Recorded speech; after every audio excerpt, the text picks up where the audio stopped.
का हो गया इतना हमारे वीडियो में आप लोग का स्वागत है। तो आज हम आए हैं प्रतापगढ़ अपनी दीदी के यहाँ और बहुत सारे लोग आए हैं, सबसे मिलवा रहे हैं। इधर देख लीजिए दीदी हैं, एक मिनट। इधर देख लीजिए मामी है। हाय दोस्तों, फिल्टर ना मारे, वीडियो चलो पका दिए, फिल्टर ना मारे। इधर दीदी सबको नमस्ते, सबको राधे राधे। और ये दोनों जन हमको बता रहे कि नहीं आने वाले हैं, अचानक आई हैं।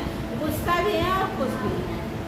इनके घर आएंगे तो ये गुस्सा है मेरे साथ, अब बताओ अब ना आओ भाई। नहीं, खुश भी है और गुस्सा भी है। बताइए, हमको एक हफ्ते से ना आएंगे कह रही थी और अचानक आई तो कह रही आपको पता चल गया है।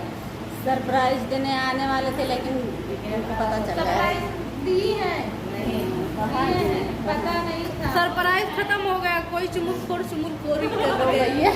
कोई चुमुरखोरी कर गया, तभी खत्म हो गया।